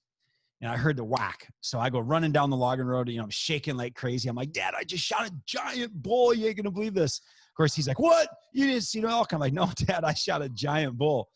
So we waited about a half hour there. He goes, where'd you hit it? And I'm like, I don't know. It was a good distance shot. I didn't see the arrow hit it, and I can't see blood. So it's another reason I go guided. I'm totally colorblind. So I'm worthless. He said, well, let's go up and mark the spot. Let's just see if there's any blood. So we go walking up to the logging road, right where I was sitting. And I'm like, it's up here. So we go walking up there, and right where it was standing, my dad looks down, and there's the arrow. All of a sudden he looks to his left, and the bull is there. Maybe 30 yards. And blood everywhere. And all of a sudden my dad goes, oh, it's getting up. Well, this is so bad. I had a 3-arrow quiver. I think I was shooting a park or something, and a 3-arrow quiver. I had a 5-arrow and a 3-arrow. I put the 3-arrow quiver on because we hadn't seen an elk in 7 days. I never expected to see an elk. Yeah. So my one arrow is lodged in a tree, blew right through it and stuck into a tree. I didn't grab it yet. So I grab my other arrow, and I draw back, and I shoot it and hit it. My dad's like, shoot it again. I mean, it's trying to get up, and they're enormous animals. This is my second elk. I shot a cow before that, a year before that. So then I draw back, I shoot it with my other arrow. So I got 3 arrows in it, and I grab an arrow from my dad's quiver, and still it's getting up, jumping, and I drill it again. All 3 arrows. I hit it 4 times in the boiler room. Finally, I go to grab another arrow from my dad, and my dad's like, it's dead. Hey, that thing ain't moving. I mean, this may sound a little, I was going to pump that thing full of arrows in the boiler room every chance I got, because I didn't want just what you said. I knew that if it got its feet underneath it, I'd hunted enough whitetails where then it just makes it difficult to ever find them again. So exactly what you said is kind of a funny story Yeah. Well, at least it was funny to me, Rick. Oh, it's hilarious. I mean, I've been there. I've been there with guys. Keep shooting, and when you get to the guns too, guys won't want to keep shooting. You just keep shooting them. They are unbelievably tough animals. Yeah. Well, let's talk. I got a few more questions here. Elk language. Oh yeah. I know I got some information on elk language. As far as like bugling, what are they saying when they're bugling? What's this bugle mean? Do bugles have different meanings? Do cow calls have different meanings? That kind of stuff. Oh, absolutely, JP. Bugles are actually better to read than cows, because cows chirp and mew, and we'll get into that. But let's do bugles first. So when the rut's beginning, you can kind of tell they're weak bugles, and they're not into it. I mean, it's still the classic, and they end it. As the rut progresses, it starts getting more and more intensity to it. But, I always talk like, oh, I can tell that bull's on his bed. And guys are like, what do you mean? Just think about what the elk's doing. If it's a bugle where it's the same bugle over and over and over and over, it hasn't changed. That bull, 9 times out of 10, is in the back of the cows, and they're walking somewhere. Okay. And what he's doing is he's walking, and he's got that cadence going in the back, letting everybody know he's bringing his girls through. A bugle on their bed, it's just picture you laying in bed and trying to scream. You just can't get that full air. You don't have a lot of pitch change to it. It's just kind of like a grunt. Okay, because he's laying down. He can't get that full air. If you've ever seen videos of bulls bugle, I mean, they take big air and they stretch their necks out. They scream through those whistlers. They can't do that when they're on the bed. So it's a grunting kind of, and you're like, oh, that bull's on his bed. And then also it helps because you're kind of in a bedding area, and you're like, he's up there laying down. You can also tell when he gets up, because then he'll get that full bugle again. You're like, okay, they're up. Now they're going to start moving. Um, Chuckling. Everybody loves to chuckle on their bugle tube. Uh, I don't chuckle at all. Like I said, my buddy Jerry kind of taught me, and the way he taught me is when bulls chuckle, it's they're standing in one spot and they're kind of telling everybody, "This is where I am at. Leave my girls alone," and they'll get that big deep chuckle. If you're hunting and you chuckle back to him, you're telling him, "I'm over here with my girls. Leave me alone." Okay.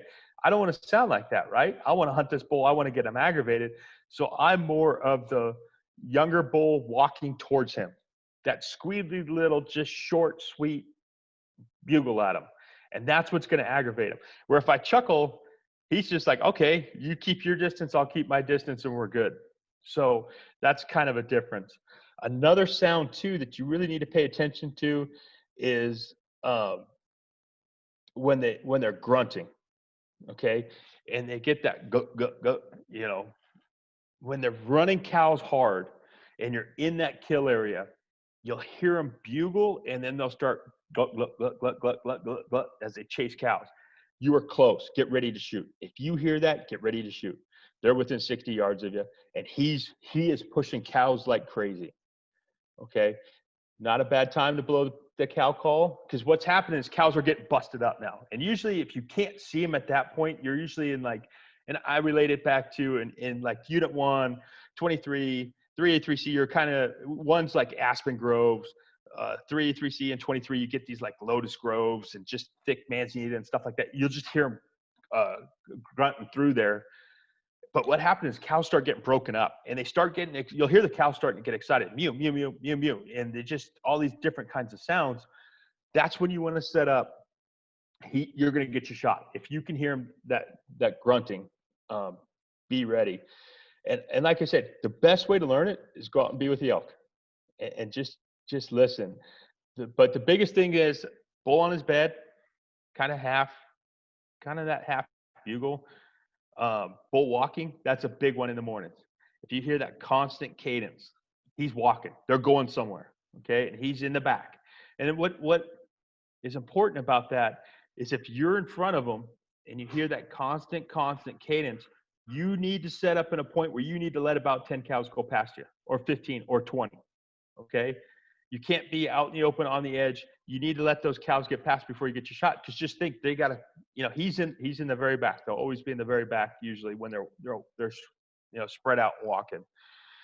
And then, like I said, if they're grunting, he's broken them up. They're going crazy. He's rutting hard, and that's when I get super excited. Like we're gonna get a shot at this bull because we're right in the middle of the rut. So. That's good stuff. I mean, if you're saying that, I'm thinking of every situation I've ever been in, and it's literally just spot on. When I killed my bull with you, you guys bugled to locate. He bugled back, and it was you and your brother Johnny, and he kept saying, he's bedded. He's bedded. Let's move in. Let's move and see if we can't find him. Because I think it was like 11 o'clock during the morning now. Mm-hmm. We had a frenzy during the morning, nothing that we wanted to shoot. And we're going after this one. And you guys kept going back and forth. I kept seeing you going back and forth. Like all of a sudden you're like, no, he's up. He's up now. He's up now. And then we waited and we sat down and ended up killing that bull. So you guys knew the difference between him bedded and then we were moving in on him. And then when you heard that different bugle, you guys knew he was up and it was time for us to stop moving, looking for, we're moving in to try to get close to his location, try to find him with the glass in the, bedded down. And then you guys, I remember that specifically, like, no, he's up now. You heard that one, you heard a different bugle. And I'm like, oh, wow, these guys are pretty good. We killed him 5 minutes later. Yeah, that bull gets that full breath in. Now he can take that full breath, and it's going to be in a more aggressive bugle because now we've irritated him enough to get up. For some reason, he's now up and he's screaming at us. And as soon as you get it down, JP, it's deadly, and it's a night and day difference between the two. And you know why we killed that bull? He heard us walking. That's why he came right to us. Yep. He heard. Remember, we're going through that burn, and it was kind of noisy, and that's why we did it so slow and just kind of methodically went through there. You can't go through completely quiet. Not three of us. And that bull, as soon as he got up and bugled at us, we're like, he's up, sit down. Let's see what he does. And he walked right. He came in to see what we were, and we killed him. And as awesome as that was, as awesome as the experience was, shooting him, watching him go down, because he put his foot or leg completely forward, put a little softball size hole. I buried that arrow right in his heart. The greatest part of it was when one of you said, well, I'm going to go back and get everything. And then there was a road that kind of made its way to about quarter mile from where we killed him. That might've been the greatest thing that happened. Well, it wasn't, but that was a icing on the cake. I'd say that we could get so close to that elk. Yeah. Because if not, we would have had to take him all the way through that burn and all that deadfall and all. Oh yeah, it was, we just had to go down a little hill, and there was an old logging road. We could get remember I had the old 85 Toyota. I could get back there. Yep. The old Mercedes Benz. And old Nicky, he got himself sick the night before. He tried to hunt with us that morning and he couldn't. He finally said, just go ahead without me. And he was holding us back. Okay. What about cow calling? Anything there to? So my biggest thing with cow calling is you want to sound like the cows. Okay. And so many guys, like I have a hoochie mama. I have one right here. I use it to stop because I can put my hand in my pocket and just, hit it real quick and the bull stops so we can get the shot. JP, personally, I use reed calls. And I use Rocky Mountain game calls. And then I also like the Primos game calls. And the reason I like the reed calls is I can change the pitch on my muse, where some of your old reed style mouth calls, like the old or the hard ones, it's the same call over and over. If you listen to cows, they chirp and they bark and they're all sorts of different kind of mews that you can't do with just a normal straight mouth call. So I suggest, and we talked about it on the first one, there's millions of videos out there. Steve Chappell actually has an unbelievable cow calling video, and watch it, review it. But the thing with the call is, don't try elk calling first. I tell everybody that wants to learn how to elk call, turkey call first. Learn how to call in a turkey. And just the clucks and the all that good stuff. What that teaches you is your tongue to do reed control. Where elk calling, so it's an easy calling, but it's difficult to get the right pitches and sound. But if you know how to turkey call and use your tongue to do that reed control, now that gives you another set when you're doing your cow calls. You can change those pitches. You can change those little mews and stuff like that. So now you can sound like 3-4 elk at once. Same thing, and it helps with your bugling too, because it teaches you pressure and all that. But turkey call first, then learn how to elk call. Another thing with reed calls, guys don't like them because they're like, I can't stand the way it doesn't fit right in my mouth. You can trim these things. I trim mine all the time. I trim down the skirt of them so it fits in my palate right. Everybody's mouth is a little bit different, so you may have to trim them. On the Rocky Mountain and the Primos, they have a little metal palate guard on top. I tweak that all the time to get the right sound. So you almost have to tune them a little bit too, and it'll give you. You got to remember, a lot of guys just take them out of the box, throw them in their mouth, start calling. Well, if I tune mine a little bit, get a little different pitch, a little different sound, that may be the difference of calling them in or not. But the one thing with cow calling, if the cows aren't making any noise, don't call. Okay? That bull has 7-8 cows with him. And if you're calling and his cows aren't talking at all, he may or may not come in. More than likely, you'll call in a satellite bull on that kind of scenario. Where cow calling gets extremely effective is when those bulls really are starting to work hard. They're glucking. They're breaking cows up. The cows are just going mewing like crazy.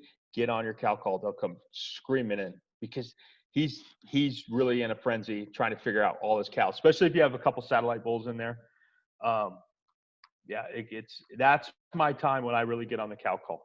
Everything else, I let them do all the talking.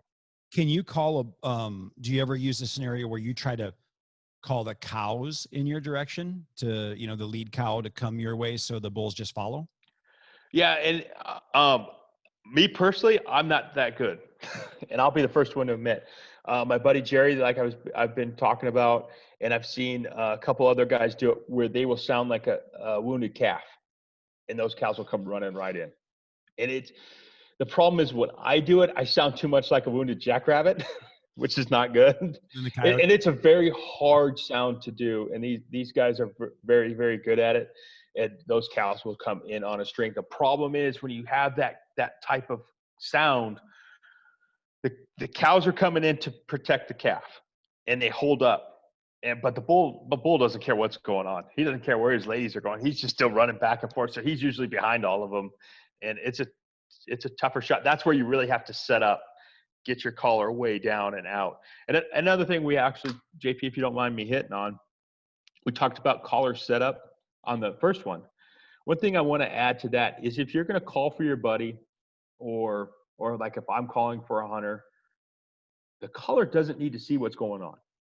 That's the number one mistake guys make, especially when their buddies are there. They don't need to see what's going on. If you can see what's going on, you're part of the problem, because that means the bull can see you. Go hide somewhere. Get in a bush. Get in the thickest stuff. Get under a tree. You don't need to see what's going on. You need to call and just, work that cadence and try to get the bulls in. I've seen it 100 times, because what do guys do when they're in the back? They get their phones out. They want to take pictures. They want to, they think, well, I'm far away. He's not looking at me. The problem is you're making this sound and he's looking. By the time he's coming into your call, that bull knows I should be seeing a cow by now. And you'll see them. They'll come in full alert, ears forward, head up, and they're looking, because you put them on alert because they're not seeing a cow yet. So and if they catch you moving or catch your collar moving, it's game over. So when I call, I just get in a nice little shaded bush. I'll almost sometimes lay down and just get on it. And when I hear the bow go off, that's when I move. So in that situation, how do you know, okay, what's your communication style from the hunter to be able to say, okay, bull came in, didn't get a shot, so you're just not sitting back there calling the whole time? Or when do you finally decide to come back up to the hunter? That's probably one of the most frustrating things. Again, it goes back to probably bulls that have called and won't come in. Maybe we already that. Yeah, and then JP, if it's like when you and I hunted and I put you forward, and if I would stay back and call, I would let you make that decision. Now, if I'm guiding, I'll be up there, the hunter that needs me up close, I'll make that decision. But a lot of times, if like I'm the caller, and let's say I see the bull coming off the left and he takes off, right? But the hunter never saw him, I turkey call. And that's kind of my golden rule. If my hunter ever hears me turkey call, or like if I have somebody else with me and I turkey call, it means go back to the truck. It's over. Because you don't want to speak. Because if you're in a situation where you're cow calling and we're getting ready to kill and we're kind of in that zone, it's still going to be good elk hunting. Even though we didn't kill today, in a couple of days, we're going to come back. So non-communicational, chirp, chirp, chirp, back to the truck. That's good. You did some turkey calling to me. Okay, let's get into a little bit of equipment here. A couple questions. Yeah. Let's get controversial, Rick. Oh, here we go. Yeah. I know what you're going to ask already. Anytime you're talking bow hunting, you say, let's get controversial. There's one topic: fixed blade or mechanical. There seems to be, it's like Republican or Democrat. It's worse. I think it's worse at times. It could be. So do you have, as a guide, and I have my own opinions on it too, and I'll share those, but do you have any opinions on heads you want your clients to use? As a guide, I'm a fixed blade guy. Okay. It just takes it will make a bad shot cleaner, if that makes sense. If we got to roll a rib or something like that, I just have more confidence in fixed blade heads by far on elk. On deer, mule deer, coos deer, shoot whatever shoots the best. Okay. But on bulls, because they are so big, their ribs are so large, shoulders, I've had a lot more success and a lot less problems with fixed blades, big cutting edges, fixed blade. Now, on the flip side is, and this is what a lot of guys don't, they always ask me, well, what broadhead should I shoot? Shoot the one that shoots the best in your bow. And there's some shops here in Phoenix that will let you shoot multiple different broadheads that they have in the case. And I recommend seeking those out, or wherever you live, seeking those places out, because broadheads are extremely expensive. So go to a place that's going to let you shoot different ones. And because it's like when we start talking bullets and guns, certain bows, and your bow may shoot, we may have the same bow, but they may totally shoot different because of draw lengths and everything else. Shoot the one that shoots the best in the bow. And you got to figure that out. That's just part of doing your job as a hunter. I'm a fixed blade guy, 100% on the elk. You take it over, JP, because I know what you like. Well, I'm a mechanical. I'm a rage guy. And let me be honest when I tell everybody this. So my best friend, been best friends since kindergarten. He's the vice president of the company and of Rage, which is now owned by Faradyne. And he's an unbelievable friend. I mean, we grew up since kindergarten together, killing every animal you could kill in Wisconsin. And we killed more than we were supposed to kill. I mean, we decimated the woods. And I growing up, there was no mechanical head. Rocky Mountain had the first mechanical head, and Rage, it was bought by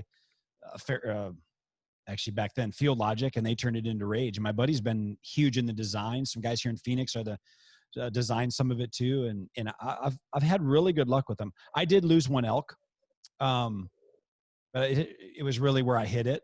It is what it is. I like Rage because I believe it's the best bad hit broadhead. That's what I do like about it. That they make them now where they're really the blades are thick. But here it just goes back to this. It's everybody's got their own personal opinion, and some places won't let you use mechanicals. Idaho doesn't let you use mechanicals.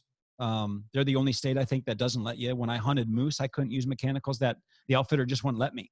And I don't think Dwayne's a mechanical fan because when I lost my elk, he ran me up one side and down the other. That it wasn't the head, it was where I hit it, but ultimately at the end of the day, you said the same thing. So if I'm going to use a fixed head, I have the Muzzy 1. It just came out. It's a one-piece Muzzy. That's a really incredible head. And again, it's kind of like Chevy, Ford, or Dodge. Everybody's got their own. I only shoot iron wheel heads. They're the best. Or I only shoot kudu heads.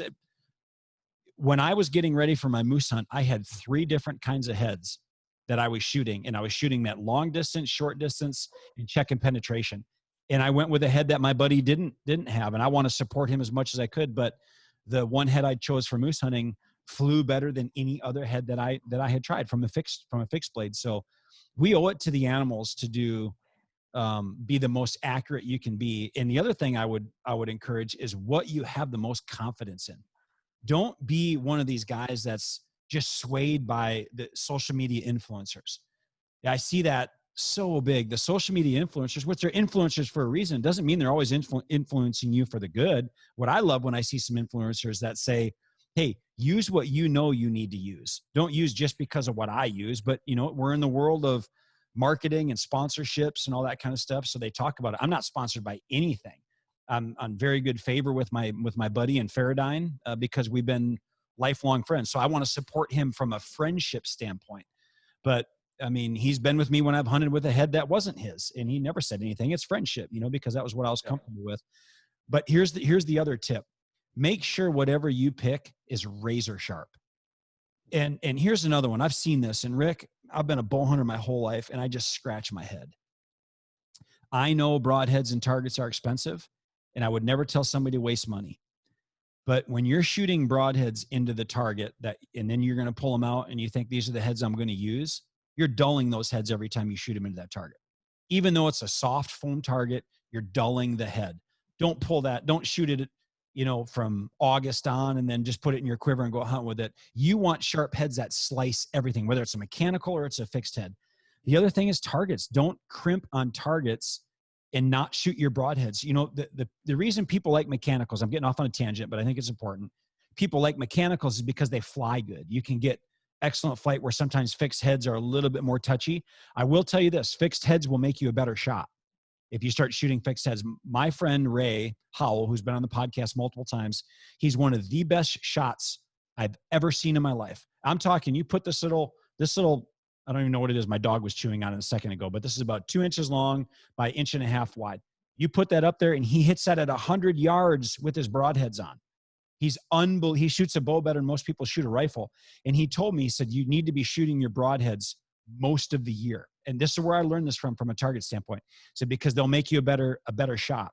Because when you got a bigger fixed head on there, those blades will catch catch air, and they'll plane a little bit here and there. Every flick of the wrist, everything you do differently is magnified with a fixed head. So you learn to have better form when you shoot fixed heads, if that's what you're going to shoot. And so I said to him one time, I'm like, yeah, but I'm blowing my targets up. And you know what he said to me?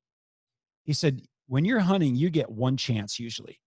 The amount of time invested into it, the amount of energy invested into it, sometimes the amount of money invested into a hunt, and you're going to scrimp on $100 target, you should be blowing through targets to make sure that you're the best shot in the world. So, there's the big fight, mechanical or fixed blade. The bottom line, shoot a super sharp head, shoot it a lot, and blow through targets, and just be ready to shoot.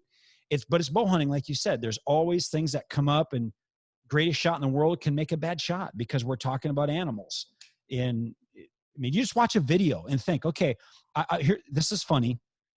I watch my dogs in my yard. I shoot my bow every night. I shoot 15 arrows every single night at 25 yards. That's the most I can get in my yard right now. And then Saturdays or Sunday mornings, we go to the range and we shoot long range. And every time I'm shooting, I'll watch my dogs. And you know what I'm thinking? I'm like, when would I take a shot? When would I take a shot? I know it seems weird, but I'm envisioning that being an animal. And my dogs are much like animals. They just don't stop that often. So just yesterday, I was sitting outside in my I have an Airedale. She was by the pool and she was coming towards me. And I'm like, if this was an elk right now or a deer, when would I take a shot? When would I take a shot? And she just started to turn sideways and went like this. She stopped and looked. And I'm like, right there's my shot. And so you're thinking wild animals, on alert, jumpy. You're in their living room. They'd probably know it. They're always moving. It's bow hunting. Man, it can be tough. So you got to be the absolute best you can be. Bow poundage. What do you say for bow? You say anything about bow poundage whatsoever? The best you can shoot with. Yeah. And it leads back to what we were talking about with the broadheads. It's whatever shoots the best. I've had plenty of times where we've dialed bows back down. Guys come in with 80, 90 pounds, these, hot rodded top up bows, and they don't shoot. They just don't shoot very well. But if you get them down and everything starts really clicking, and they shoot, they're tack drivers. So it's whatever you can shoot the best. It's back to the broadhead thing. Shoot what you can shoot. I want it to hit. I want it to hit dead center. And I'm a believer of bigger poundage if you can get away with it. But it leads back to what we were talking about in the first podcast too. How long can you hold that bow? If I get a bull that hangs up, I need you to hold it. Everybody wants to shoot far now. Shooting far is the best thing. And we'll kind of get into sights too right here, JP. Guys love these new slider sights because you can shoot very, very far with them. The problem with the slider sights is you have to slide the sight. Okay. And if we're set up to shoot 60 and you need to slide it down to 20 because the bull's right on top of us, they're going to see it. So shoot equipment that is friendly for the hunt. Now, if you're going to go out and hunt mule deer in the rut down in the desert in January here in Arizona, a slider sight you can get away with, right? Because it's wide open, it's desert, we can shoot far. But in the forest, sometimes fixed pins are the best because you can find that color pin, do it quick, and pop the shot off. But that leads back to practicing, knowing your equipment, knowing what you're going to do. And, Game and Fish has a minimum poundage that you have to hunt elk with.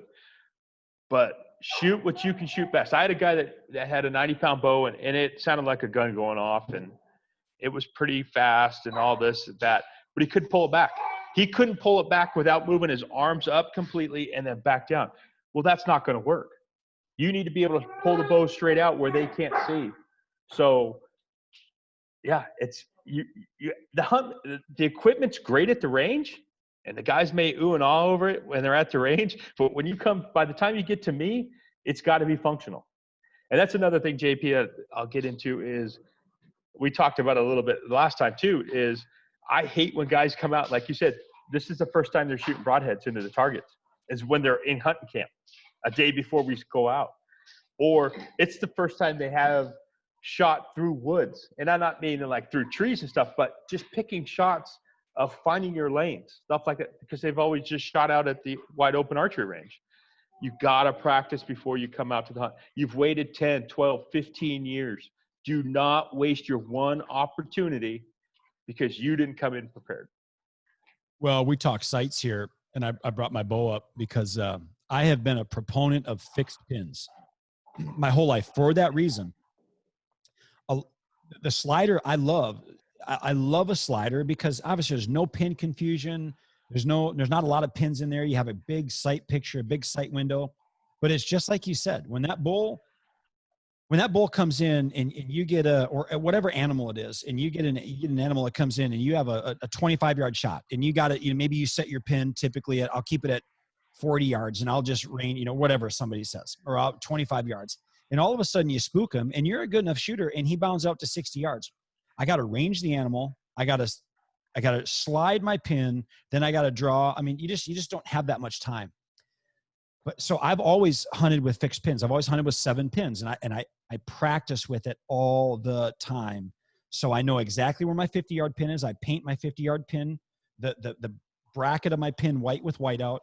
So if I'm at 60, 70, 80, I just drop to my 50 and then I count my pins. It's second nature to me. You got to have it second nature. But there's a new sight company. I'm not sponsored by this company, Rick. I'm trying to get the owner on a podcast because he's one of the greatest elk hunter killers, Dan Evans. Somebody tag him in this and make him come on my podcast. I keep asking him. He designed this called the option sight. Look at this. Okay. So here I have it. I don't know if you can see the pin, and we're on YouTube here. So I can dial this from 20 to 90.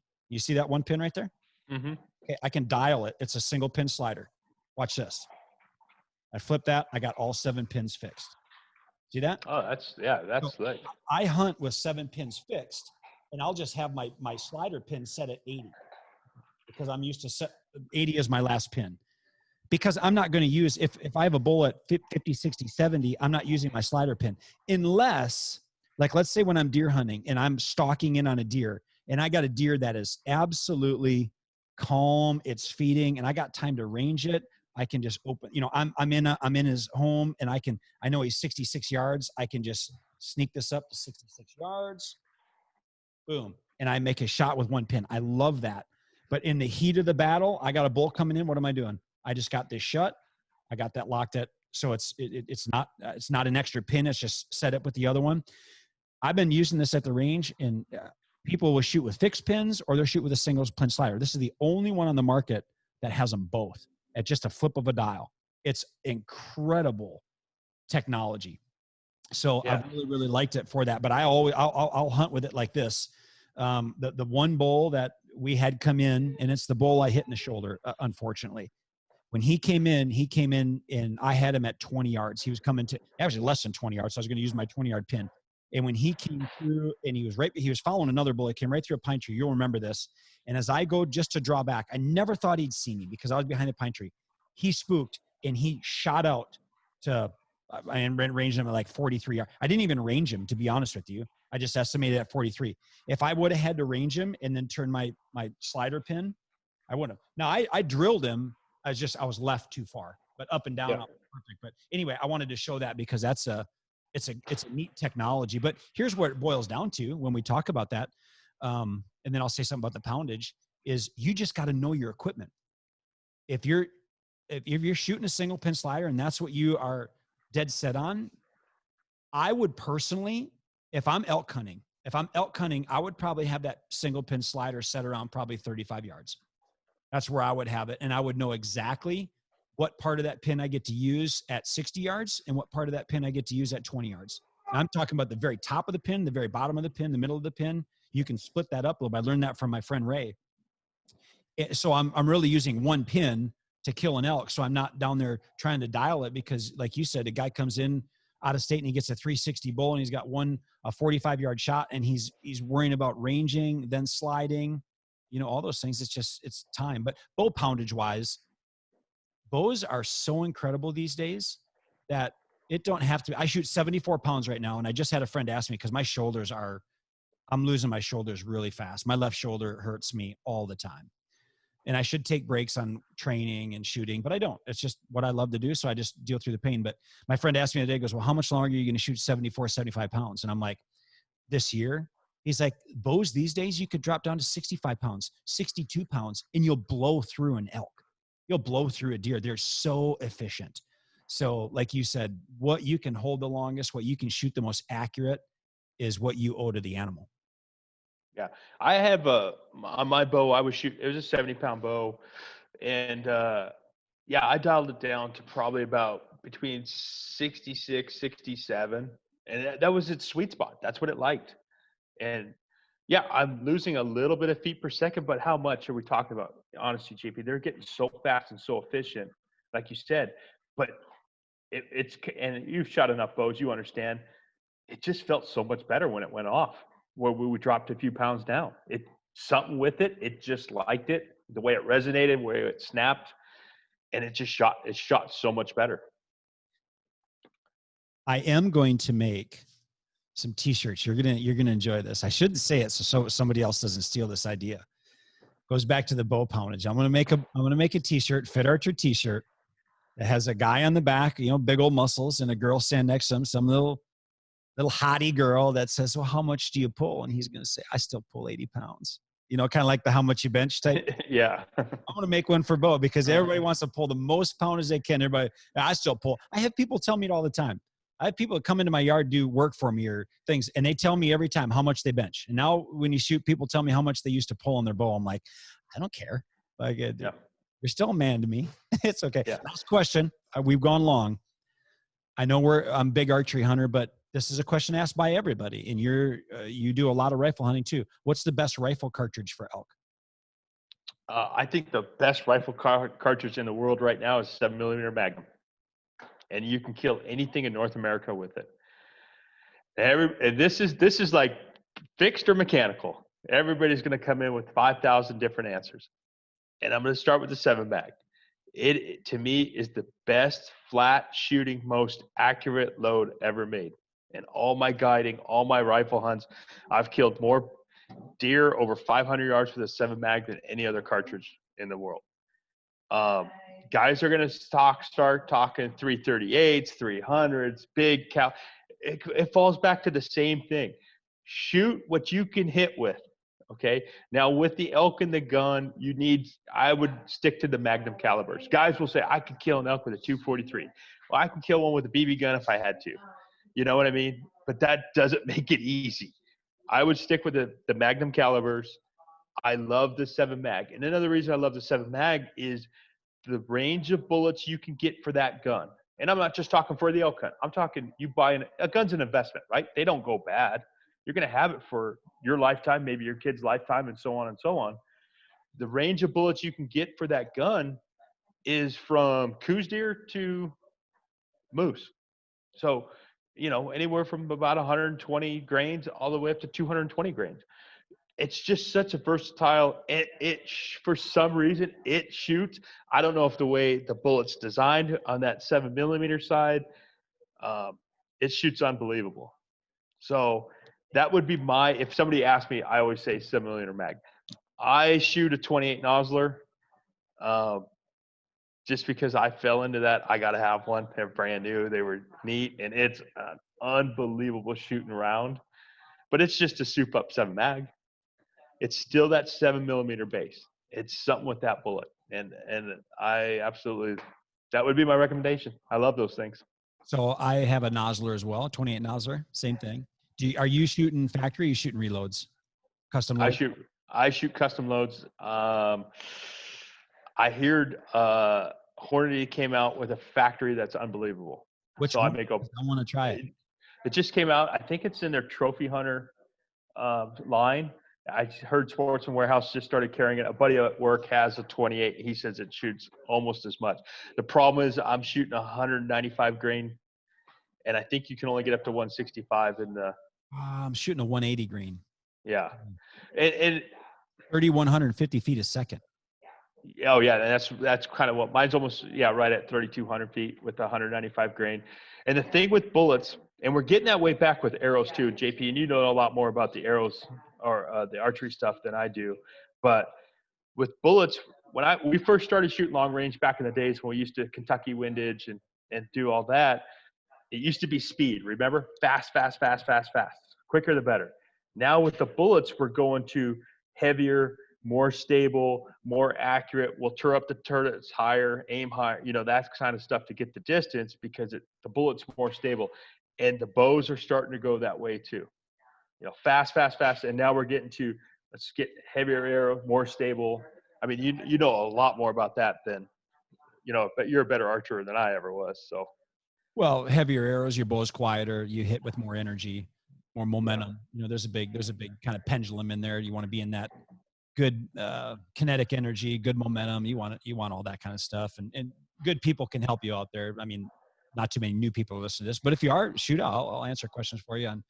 There's good calculators out there. I love gun hunting too, and we haven't got into that. We'll do some deer hunting podcasts coming up because you're an incredible deer hunter too. You got a great deer tag this year, right? I got the Lake Kaibab tag. Kaibab. We're gonna tell us. Yeah, it's JP. I've been guiding up there for so many years, and I put so many big animals in the back of trucks. And God willing, it's my turn to put one in mine. Every year, and this is going to be this could be a really good year. Yes. Who cares? It's Arizona. It's always a good year, whether it's a bad year or not. Them drought year we had a couple years ago, people on the strip were killing 250-inch mule deer on a drought. They're like, it's Arizona. The genetics of Kaibab, the genetics are incredible.